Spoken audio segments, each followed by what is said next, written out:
we're going to cover the story of Deborah and Barak, probably a story most of us know relatively well from our time at Sunday school or just the normal daily readings. But the time period of the Judges was one of, I think, the most intriguing sections of the scripture and a time in Israel's history, right? So it's the most probably bloodthirsty, with battles and bloodshed and violence. A time when we find the nation who'd frequently lost sight of the God that they served and had turned aside from practicing the true worship of God and his ways, and had gone into steeped in idolatry and corruption and moral decay. And a state we find, and we'll look at over the course of our first session this morning, a state they inherited because of a lack of faithful leadership. And our theme for our whole week together is this concept of inspiring lessons in leadership. And the first thing we're going to look at is the challenge of faithless leadership and the transferring of the truth from generation to generation. And this generation, during the time of Deborah and Barak, they inherited this process because their parents had somehow failed to transfer the importance of the truth to them, and they had somehow failed to pick it up for themselves. And it's a state we'll find was because a state they found themselves in because they failed to utterly remove the nations from around them from before them when they received their inheritance. We'll have a look at that in our class this afternoon. And the book of Judges is a documented narrative of a time in the nation's history which depicts faithlessness, idolatry, and corruption, and yet, brothers and sisters and young people, scattered through those times of the darkest days of Israel's history are characters of immense faith, remarkable bravery, incredible spiritual perception that God uses to inspire, to encourage, and to revitalize the remnant of his people to continue to keep his purpose alive throughout time. And so it's these examples that we want to explore as we unpack the story of Deborah, Barak, and Jael to gain these incredible and hopefully powerful insights into what leadership is required in our ecclesias and in daily life to encourage us to, as we try to seize our inheritance and cast our enemies to one side so that we can be a chance to be part of God's kingdom.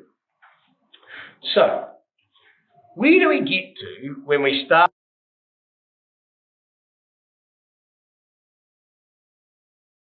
to show is that the issue at the time of Deborah was a time of failed leadership.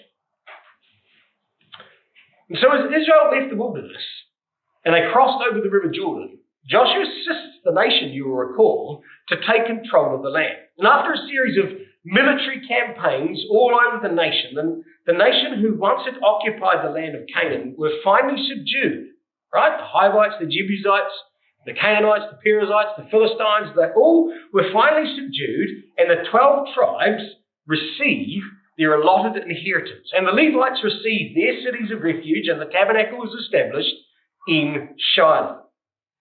And in Joshua chapter 18, verse 1, it says that the land was subdued before them.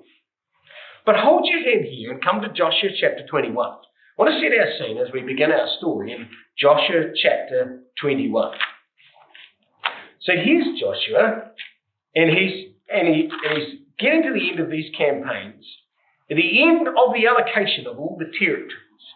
And it says in Joshua chapter 21 at verse 43 that Yahweh gave unto Israel all the land which he sware to give, notice the expression, unto their fathers. Yahweh swore that he'd give unto the fathers a possession. And it says that they possessed it and dwelt therein. Yahweh gave them rest round about according to all that he sware unto their fathers. And there stood not a man, says Joshua 21, of all of their enemies before them. Yahweh delivered all their enemies into their hand. There failed not aught of any good thing which Yahweh had spoken unto the house of Israel. All came to pass. So everything God had promised, everything God had said, everything that he promised, all came to pass perfectly, exactly as he said. They would have trust and confidence that God was with them up until this point, every step of the way. And under Joshua's guidance and under his leadership, the tribes take their inheritance. But whilst the work was started, it yet remained to be completed. Whilst the land had been subdued before them, the nations among them hadn't been completely eradicated. They had yet to finish what Joshua had begun. And Joshua knew the importance of this, and he calls the nation together at the end of his life to warn and to exhort and to encourage them to complete this last part, just the last part, right, of the task that was before them to remain faithful. Turn over the page. Here's the message, Joshua chapter 23, and I'll summarise it on the screen. So Joshua's old. Came to pass after a long time after that the Lord had given rest unto Israel from all their enemies round about, that Joshua waxed old and was stricken in age. So he knows his time is limited. And so he brings them together. Note who he calls. He calls the leadership of the nation together. So it says, he calls for all Israel, for their elders, their heads, their judges, and their officers. All the leaders amongst the nation. And he grabs them by the collar and he says, listen, you've seen all that Yahweh your God hath done unto you, these nations from before you. You've seen it all. You've seen how he has fought for you. So now here's the warning. Behold, I have divided unto you by lot these nations that remain, to be an inheritance for your tribes, for Jordan, with all the nations that I have cut off, even the great sea. And Yahweh your God, he shall expel them from before you and drive them out of your sight, and ye shall possess their land, as Yahweh your God hath promised you.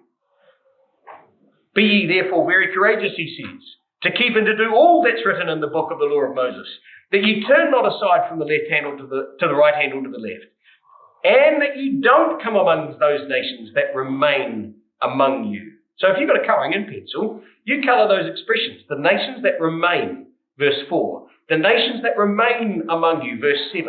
Else and anywise, verse 12. Go back and cleave unto the remnant of the nations, even those that remain among you. See, they had a job to do. And their job was to finish what Joshua had established in the military campaigns. And Joshua's message was very simple.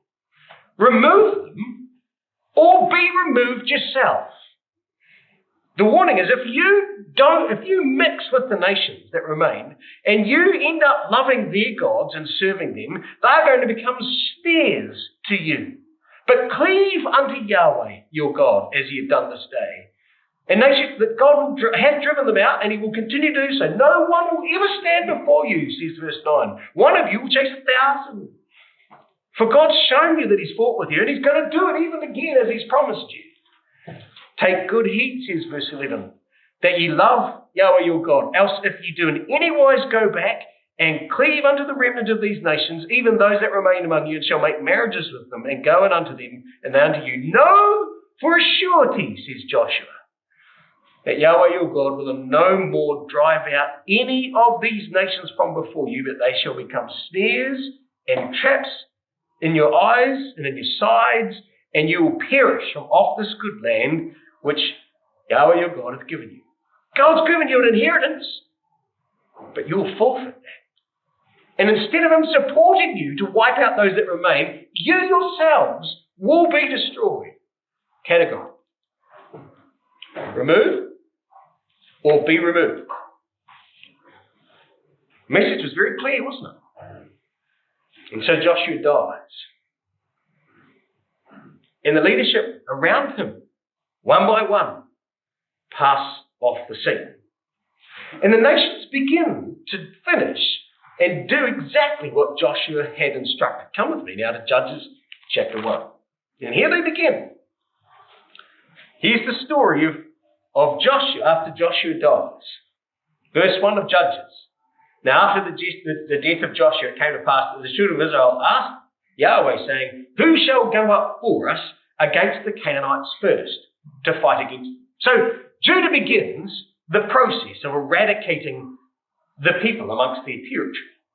And Judah takes Simeon with him in the story of Judges 1, and after seeking God's blessing, they start out with gusto to do exactly as Joshua said.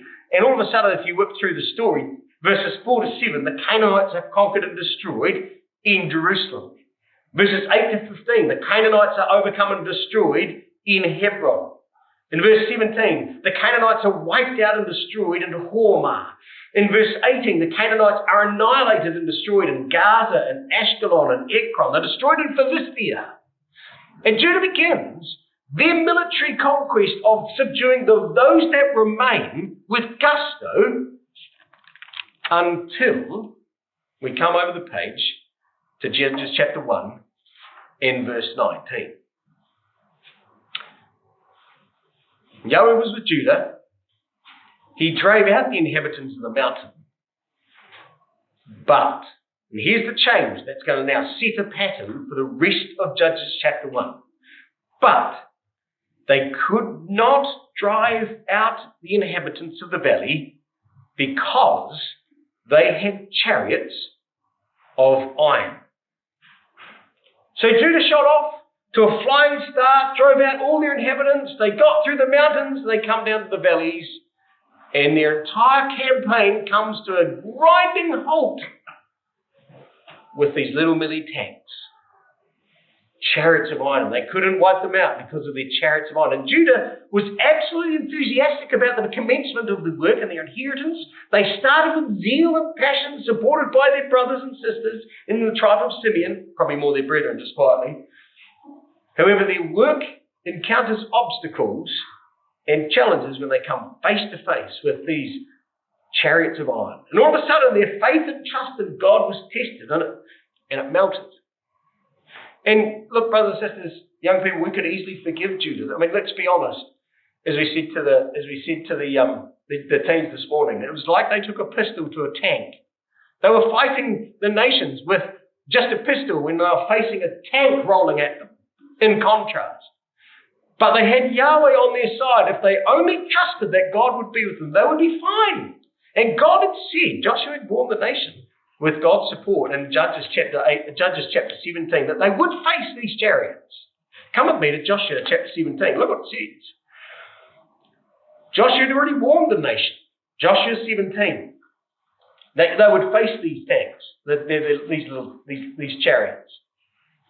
Joshua chapter 17. Look at what he says. Verse 16. The children of Joseph in Joshua 17 says, the hill is not enough for us. All the Canaanites that dwell in the land of the valley have chariots of iron. Both they of Bethshan and the towns and those that are in the valley of Jezreel. And Joshua turns to them and says to the house of Joseph, even to Ephraim and to Manasseh, hey, you're a great people. You've got great power. Thou shalt not have one lot only, but the mountain shall be thine, for it is wood, and thou shalt go and cut it down, and the outgoing to it shall be thine. For, says Joshua, thou shalt drive out the Canaanites, though they have iron chariots, and though they be strong. Joshua had already warned the nation that they would encounter these things. They just had to trust in God. And so, you just have to get cracking, says Joshua. Trust in God and you'll be fine. However, Judah got to this point in their military campaign and their faith fails because they see these chariots of iron. Do you know the tragedy back in Judges chapter 1, brothers and sisters, is that the faithless leadership of Judah at this point in time begins to set a disastrous precedent that the others that were about to claim the inheritance followed one by one. And all you need to do is grab a coloured pencil and colour in the expressions. They did not drive out. They did not drive out. And see, one after the other, each tribe following Judah's faithlessness follow the same problem. Judah, verse 19, does not utterly drive out the inhabitants of the valley. Benjamin, verse 21, did not drive out the Jebusites. Verse 28, Manasseh did not utterly drive them out. Ephraim, verse 29, did drive out the Canaanites. Zebulun, verse 30, Zebulun doesn't drive out the inhabitants. Asher, verse 31, doesn't drive out the inhabitants, for they could not drive them out. Verse 33, Naphtali, neither did Naphtali drive out the inheritance, or the inhabitants. Barak's tribe, Naphtali, they failed. And one by one, brothers and sisters, following Judah's disastrous precedent, they each fail in their responsibilities to drive out those that remained. Even though God had said, I will give you this land and I will fight for you. And like mold and cancer, the faithlessness of one tribe began to spread until it infected all of the 12 tribes, and ultimately all Israel compromised their divinely appointed position and purpose and ultimately lost their inheritance. Psalm 106 says this: they did not utterly destroy the nations concerning whom Yahweh had commanded them, but were mingled among the heathen and learned their works, and they served their idols, which were a snare unto them, just as Joshua 23 had said they would be. Thus were they defiled with their own works, and went a whoring after their own inventions. Therefore was the wrath of God kindled against his people, insomuch that he abhorred his own inheritance, and gave them into the hand of the heathen, and they that hated them ruled over them. Their enemies also oppressed them, and they were brought into subjection under their hand. Psalm 106, verses 34 to 43.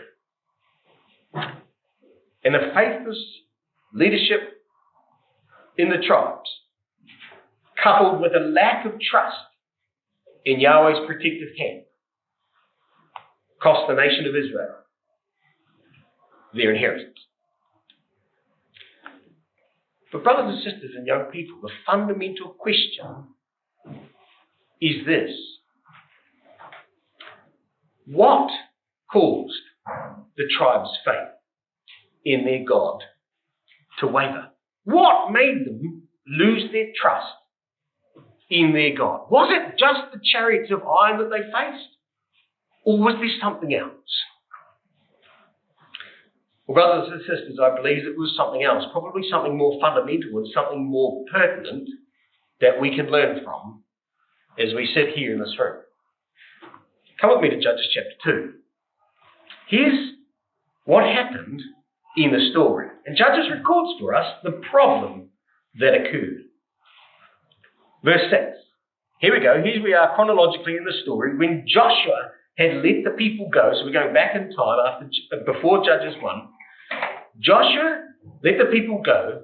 The children of Israel went every man unto his own inheritance to possess the land. And the people, it says, served Yahweh all the days of Joshua and all the days of the elders that outlived Joshua, who had seen all the great works of Yahweh that he did for Israel. Joshua, the servant of Yahweh, died being 110 years old, and they buried him in the border of his inheritance in Timnath-Heres in the Mount of Ephraim on the north side of the hill of Gage. And also, all that generation were gathered unto, notice this expression, their fathers. They were gathered unto their fathers. And there arose another generation after them, which knew not Yahweh, nor yet the works which he had done for Israel. And the children of Israel did evil in the sight of Yahweh and served Balaam, and they forsook Yahweh Elohim of their fathers. There it is. Link those two words. Their fathers, their fathers. They forsook Yahweh Elohim of their fathers, which brought them up out of the land of Egypt, and followed after other gods, which were of the people round about, and bowed themselves unto them, and provoked Yahweh to anger. What caused their faith to fail, brothers and sisters, young people? Well, I think the answer is this: that the parents failed to transfer and inspire the next generation, who failed to pick up the mantle of the responsibilities that they ought to. The parents failed to transfer the truth to the next generation, and the children failed to personalize it for themselves. You see, these children were growing up in an environment they'd never seen the wonders that God had performed in Egypt and in the wilderness and in the campaigns. They hadn't seen that. And so it meant that they forsook Yahweh Elohim with their fathers. They didn't know who Yahweh was. They hadn't understood or had an appreciation. Why? Well, I think, brothers and sisters, that the parents failed to hand over to their children the importance of the truth. The importance of understanding who God was, how he had worked, what he had done, and how he would continue to do that if they trusted him. They failed to do that. And just as relevant,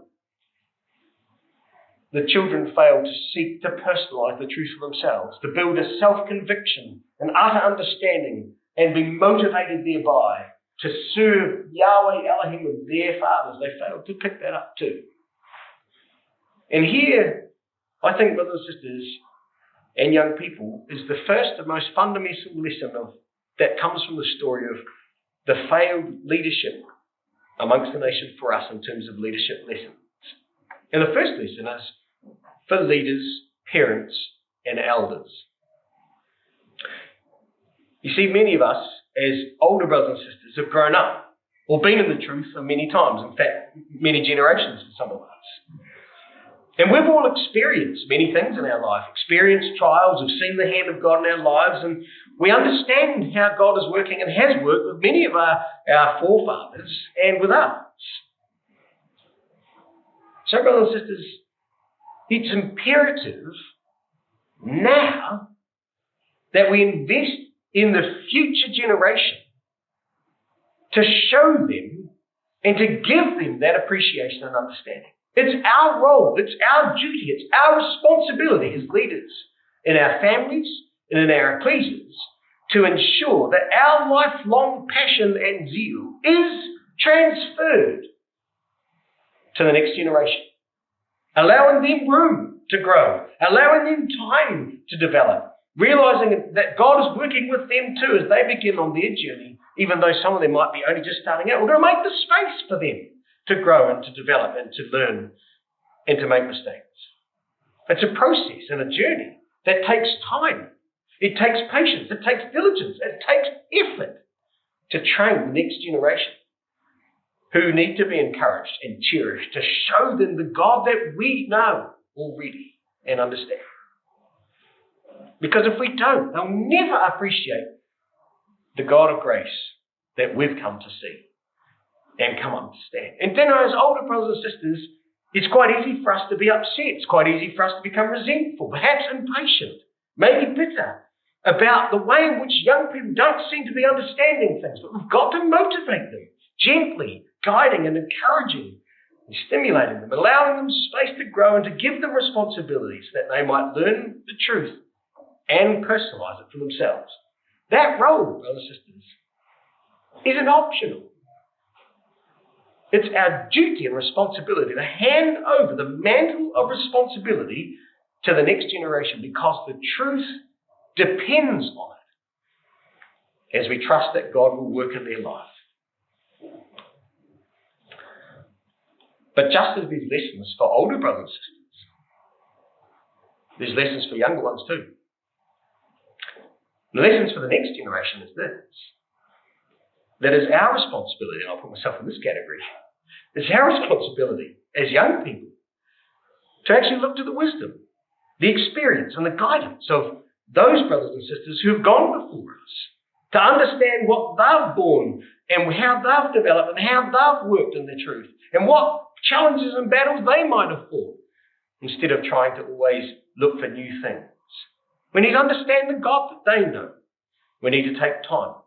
You see, many of these older brothers and sisters have walked most of their life in the truth and bear the scars and experiences of trials, both won and lost, but have worked with others through the issues of life and therefore have built a deep appreciation of the love and the power and the providence of God that works not only just in their lives, but in all of the brothers and sisters that they work with. And so as young people, it's our duty, it's our responsibility to listen, to respect the thoughts and experiences of them. But just as important as listening is our responsibility to step up, to take on the duties and the responsibilities of showing and serving in our ecclesias, because that generation won't be there always. They too will pass on if Christ remains away. And it won't be long. I remember being 20. It was only last week. But it won't be long before it's going to be our job. And we're parents, by God's grace, to grow the next generation. And all of a sudden, it all comes home. Therefore, we must personalise the truth ourselves early. And in so doing, listen and seek advice from those that witness the power and the mercy of God, and to take on the mantle of responsibility, the yoke of service, to lead the next generation if time remains.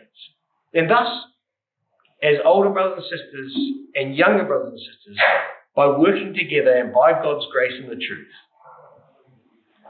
truth will be passed from generation to generation, that God's purpose might be fulfilled. It is a responsibility, isn't it, for each and every one of us to learn the lesson of the failure of this generation. This didn't happen at the time of the Judges. And you know that's the case because the appendices of the Judges fit in between verses 9 and 10 of Judges chapter 2 chronologically. Chapter 17 to 21 fit between Judges 2 verses 9 and 10. And look what happens without time of turning it up and actually working through it. In Judges 17 and 18, we have a problem of idolatry in the camp of Dan. Do you know who it was? Why, it was the grandson of Moses who causes the problem. And there arises a corruption in the doctrine and understanding of the truth in the tribe of Dan. Judges chapter 19 is going to describe immorality in the tribe of Benjamin. Do you know who caused that problem? Well, it's the grandson of Aaron. And there's a corruption of practice of the truth in chapters 19 to 21. We don't have time to turn it up, but the story encapsulates the challenge of the time, the failed transfer of the leadership process from generation to generation. And so what happens in that leadership vacuum? Well, we know, don't we, that in leadership vacuum, every man is symbolic in Judges and the signature of the Judges. Every man did that which was right in his own eyes. There was no king in Israel. Every man did that which was right in his own eyes. And I think, brothers and sisters, we can mistake the thinking of that this expression means that they did whatever they liked. But that's not actually entirely true. It's a little bit worse than that, and worse in this respect. The word right is the word for straight. They were trying to do what God wanted, but they weren't using the law as their guide. Deuteronomy 12 warned them about that. Don't you do after your own eyes, but you look at the law of Moses and follow. Turn not to the right hand and do not do after your own eyes. Here they were, thinking that they were trying to work out what God wanted them to do, but they weren't using the law as the mechanism which to measure to check. There's no judge helping them here. No one giving them advice. Interestingly enough, who are they supposed to turn to? Well, they were supposed to turn to a judge. The judge was supposed to be in every gate of every city, says Deuteronomy chapter 16, verse 18. The judge was sitting in every gate. Do you know, by the time we get to Deborah, there ain't any judges. There's no one. And so with no king to lead them. And the failure of the judges to speak the law, the failure of the Levites who are only in their little areas to work through, the dilution of the truth began. Until here they stood once more with no leader, no knowledge, and no hope, doing what they thought was right, but completely, rapidly losing everything about the truth. And so God sells them into various enemies' hands, as he promised he would. In Judges chapter 3, and again, we don't have time to turn there, we find that God sells them into the hand of Moab for 18 years under a very fat man called Eglon. He did all the pies. And he was so fat he couldn't barely move. And God raises up a deliverer, Ehud, a left-handed man, that smites him into his stomach, loses his weapon and runs off away, and finally motivates the nation to hold back and destroy all that Moab had come and possessed in the inheritance. The city of palm trees was taken under the time of Eglon. And they come and seize their inheritance back by taking out all the lusty men at the fords of Jordan and suffer not anyone to come to pass. And they destroy 10,000 men. And so God raises up a deliverer to fight it out, to begin again. And so the land, it says in Judges chapter 3, verse verse 30, has rest in the time of Ehud for 80 years. 80 years they had reprieve. And then there are a number of other judges who got up and they delivered Israel out of their hands. But once more the cycle begins. The transfer doesn't occur. And so it says in Judges chapter 4 and verse 1 that the children of Israel did again evil in the sight of Yahweh when Ehud was dead. You can see the cycle, can't you, brothers? Young people. Ehud dies, they fall away again. And so it says, Yahweh sold them into the hand of Jabin, king of Canaan. Once more, without Ehud's leadership, a leadership vacuum void opens up, and once more the children do evil once he was dead. Ehud had provided that secure environment through God's assistance, both military and spiritual leadership. And the people ought to have leveraged that time to consolidate on that inheritance, but they failed to do so. The gift of God goes giving, a time of peace, and through complacency and mistaken self-assurance, they start to lose their focus on what Yahweh was all about. And instead of, we know at the time of Deborah, from Judges chapter 5 and verse 8, we know that they'd gone back to idols. Look what it says in Judges chapter 5 and verse 8 in Deborah's song. They chose new gods. Then there was war in the gates. Idolatry was once more a problem. They returned to idolatry and forsook Yahweh. And so God, it says, sold them into the hand of Jabin, king of Canaan. Human nature doesn't change, and neither does God's punishment. And there's poetic justice with this. You notice that? He didn't just give them into the hand of Jabin, king of Canaan. No, he sells them. He sells them. Do you know who he sells them to?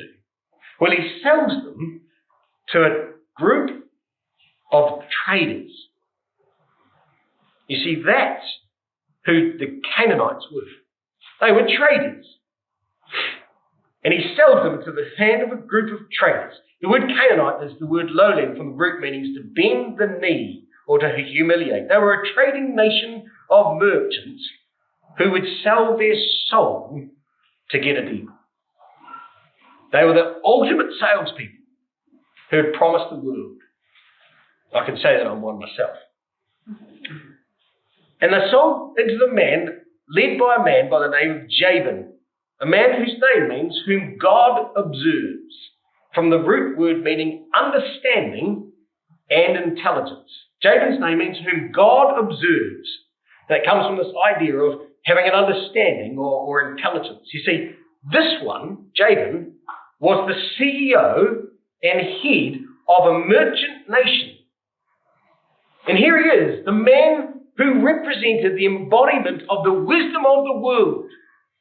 Totally wise in their own conceits. Here he was, the CEO of that empire, the king. And he's reigning, it says, in Hazor. He ruled over the vast area of the land of the north of Galilee, right through down past the Jezreel Valley, so most of the northern parts of Israel. But hang on a minute.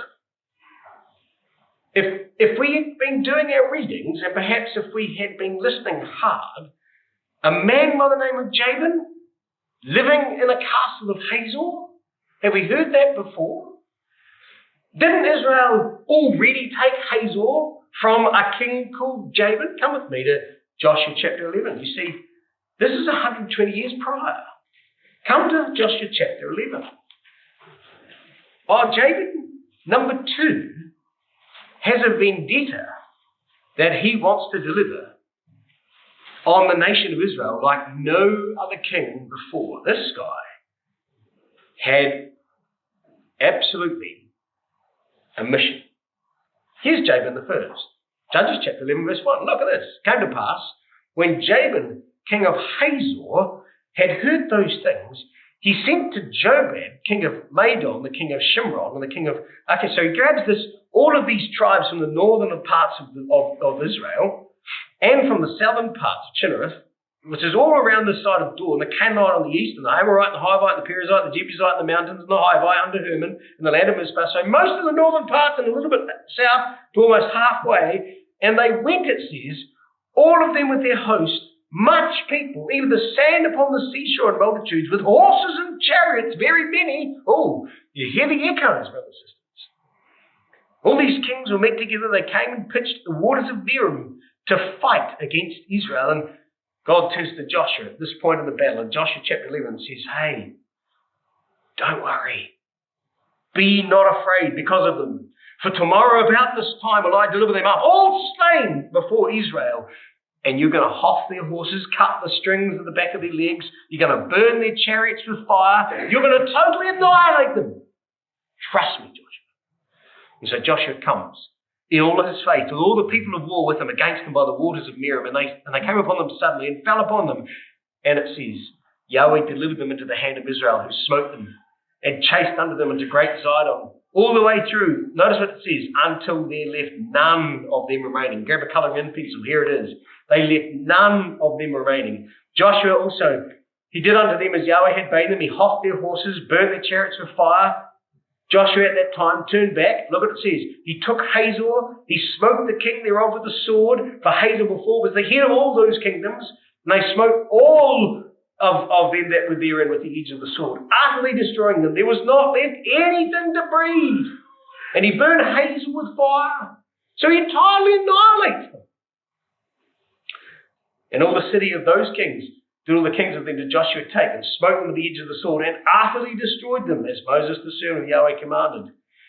Right? So he takes everything. He only burns Hazor to the ground, and he leaves all the other cities that were there as potential possession areas for the nation as they took over their inheritances, until he destroyed them. But every man, verse 14, with them, they smote them with the edge of the sword until they had utterly destroyed them, neither left them any to breathe.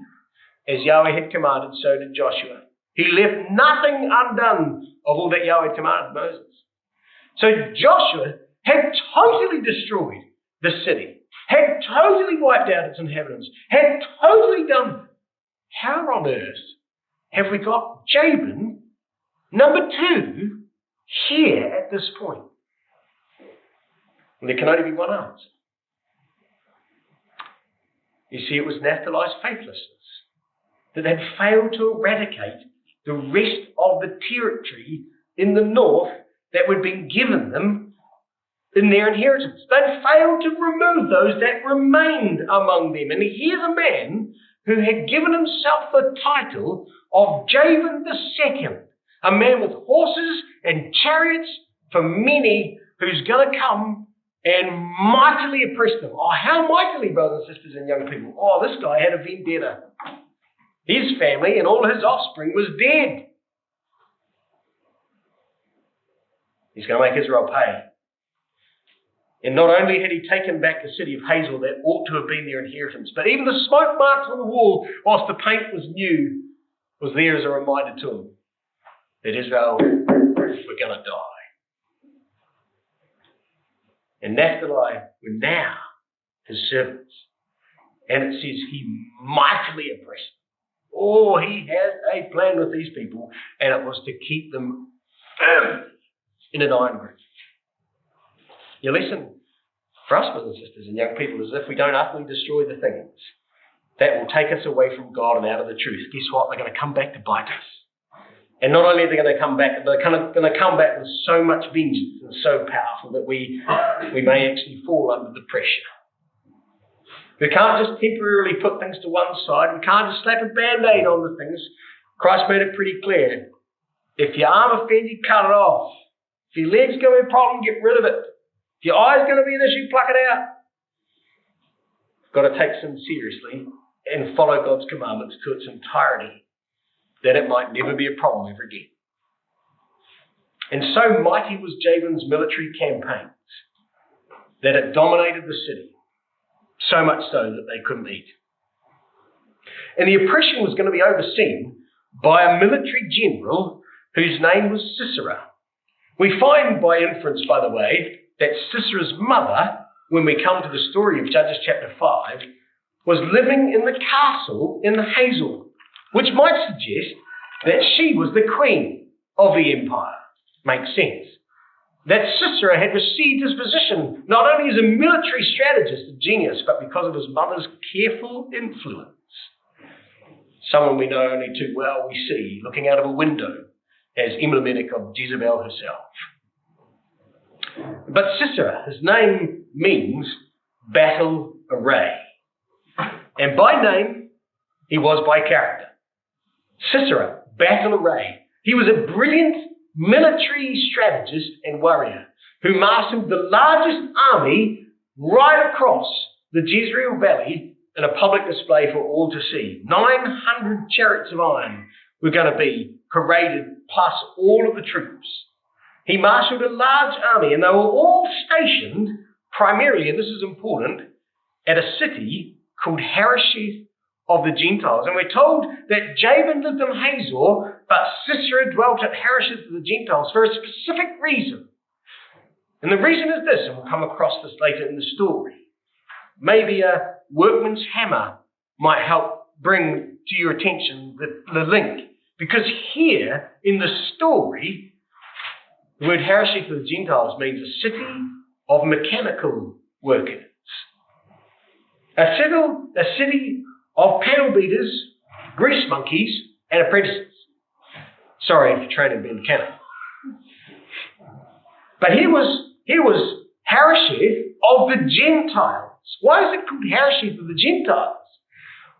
Well, it's a city of mechanical workers that he had surrounded himself. Out of all the nations, he'd handpicked the best of the best of all the best of mechanics. Might help us understand why Heber moved later in the story. But here he was, with the best. But where do you go if you have a job with iron? Well, you go to and metal. The answer is you go to the place that's got 900 chariots. So you move for employment. It's brilliant employment, especially if you're good at it. And here he was, the root word meaning the cutting and carving, the artificers of brass and iron. This was a city made up of global mechanical fitters and turners that he was going to use to marshal the best non-squeaking iron chariots in Israel's history. And these chariots of iron were going to represent and stand as a testimony of the nation's faithlessness. Because in verse 3 it says that the children of Israel cried unto Yahweh, for he had 900 chariots of iron. That those 900 chariots of iron were there, parading before them because of Judah's faithlessness. Their nightmare had returned. The faithlessness of their grandparents' failure was now coming with vengeance to haunt them. And for 20 years, it says, he mightily oppressed them. 20 years, he mightily, used by strength or by force. This word is only used 2 other times in the Old Testament. That's the word of complete and dominant strength and force. He mightily oppressed them. And the idea of oppression it's the word primarily used in the Old Testament to describe Israel's oppression under the Egyptian bondage and slavery. It was a mighty oppression. They were brought down as slaves. They had been sold. This was the worst oppression Israel ever faced. It was worse than Egypt. It was worse than Eglon. And it lasted for 20 years.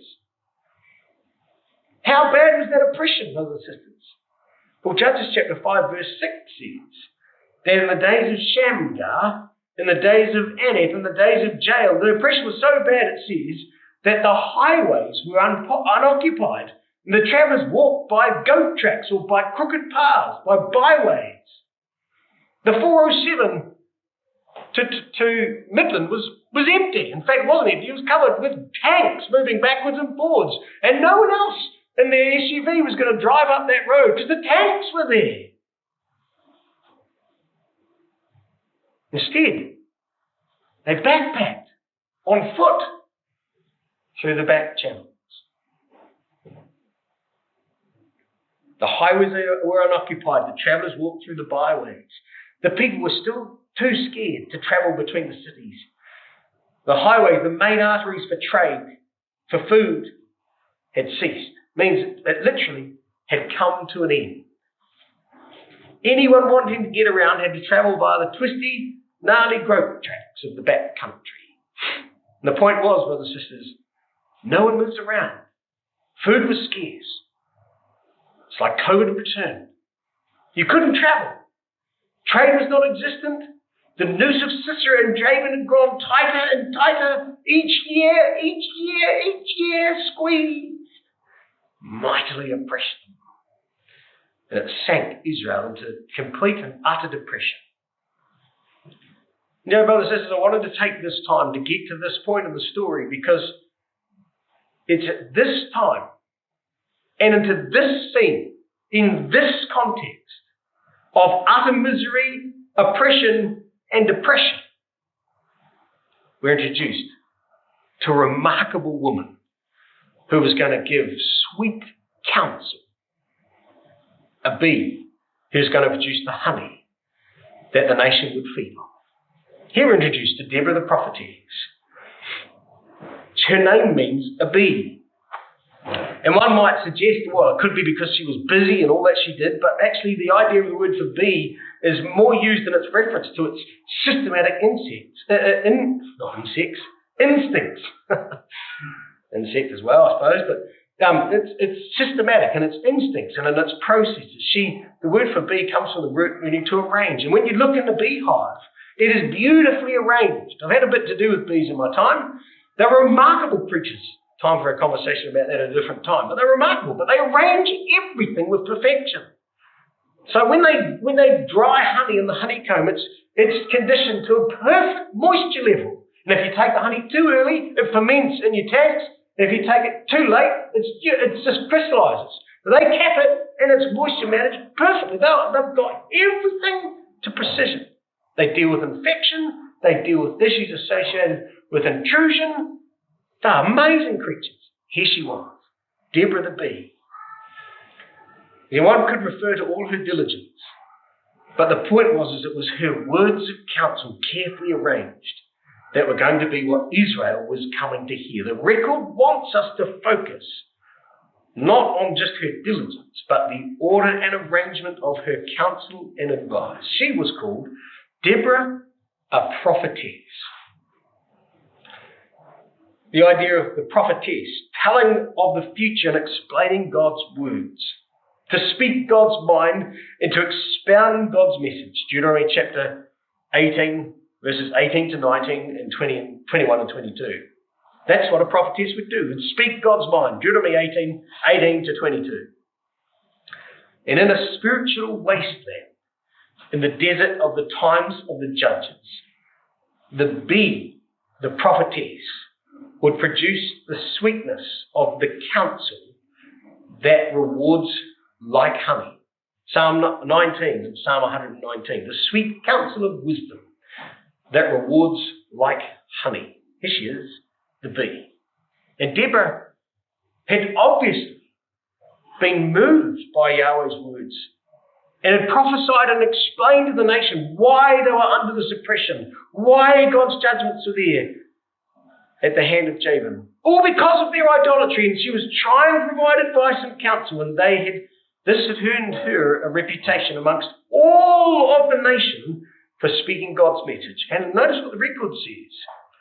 She judged Israel at that time. She dwelt under the palm tree of Deborah between Ramah and Bethel and Mount Ephraim, and the children of Israel came up to her for judgment. All Israel came from all over the place to seek Yahweh's counsel at her mouth. But hang on a minute. Why were they coming to her?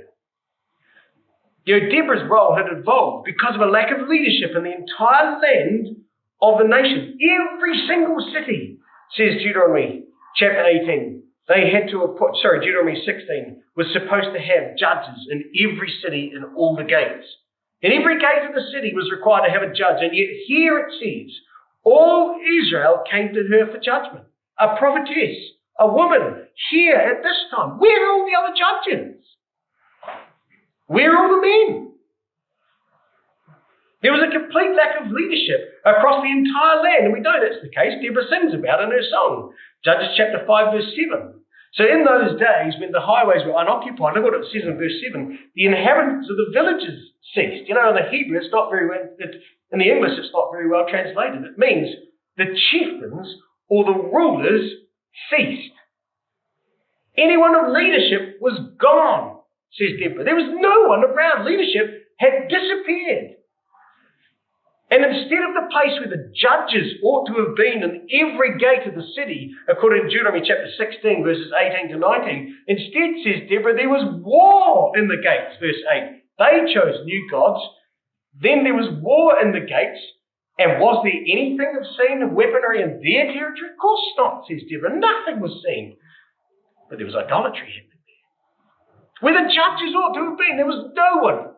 And so Deborah, she calls herself, steps up. I, Deborah, arose, the mother in Israel, there to succor and strengthen and encourage the nation in the sweet counsel of God's ways. You see, as a result of failed leadership and idolatry that entered the land, God then punished them. Because of their mighty oppression, people from all over Israel were scurrying and darting from bush to bush down the goat tracks and rugged countries of the hills, away from the highways, to avoid Sisera's army and David's iron grip, to seek the counsel and judgment of a mother of Israel who was trying to nourish the nation on her own. What a remarkable woman of faith. And where does she live? Well, she's living under the symbol of righteousness, the palm tree. Don't have time to turn it up. But here she is. She's dwelling under the palm tree of Deborah. Well known that they actually, she knew, everybody in Israel knew where to find her. It was the palm tree of Deborah. You'll find her there, a tent will be there. You'll know exactly where she is. She's the wife of Lebanon. She's dwelling under the palm tree. It's called the Deborah palm, still is today. Whether it was the same one, who knows? But everybody knew where she was. The palm tree, the symbol of uprightness and righteousness. Psalm 92 verse 12, Song of Solomon 7 verse 7, and Jeremiah 10 verse 5. She was the epitome of what the nation lacked. And she's dwelling between the high place, Ramah, and the house of God. The high place of Ramah and the house of God. She's living in a place that represented everything the nation so desperately needed. And everyone was coming to her for judgment. And she was giving sweet counsel on a daily basis to anyone who sought God's advice. What a remarkable leader she really was. You see, this leads us to our last lesson.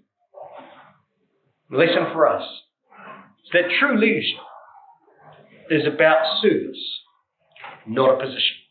Deborah hadn't gone about seeking to lead the nation. No, there was a leadership vacuum. She saw the need, and everyone would come to her. And she all of a sudden understood that all of a sudden everything was about serving and helping their brothers and sisters because there was this need, because leadership had failed. And so she assumes this role, not because she wanted a position, but because she saw what was required. You see, true leadership is about service, not roles. You see, when times are tough, when the way is difficult, when we can see that people might be under stress, under trial, or in anguish, it's the responsibility of each and every one of us to step up and to show this sort of leadership. You see, not everyone likes to be or wants to be or is going to be a leader like Barak, who's going to lead from the front, charging off into battle and leading the way. Not everyone wants to or can do that. But brothers and sisters and young people, everyone can show Deborah-like leadership. To show care, to show love, to show initiative, to offer support and counsel in times of trial and hardship, and especially in those times. You see, leadership is about taking the initiative when we see the need. Here am I, send him is a different spirit. Here am I, send me is the biblical way. We've got to step up, we've got to show care. We can't wait for others and expect them to do it. Care and love for one another is a commandment of our Lord Jesus Christ, is it not? Who demonstrated what leadership was all about in his service every day for the ones he loved. True leadership is about the inspiration of others by the power of positive example through service. And none was going to demonstrate that better than this prophetess at this time. But brothers and sisters, we're going to see, and we're going to witness in our next class, just how Deborah carefully, thoughtfully, and lovingly, and yet sternly, encourages and inspires Barak, the hesitant commander, to take the lead himself and to inspire him to inspire others, to lead and to overcome their enemies. Leadership is about service.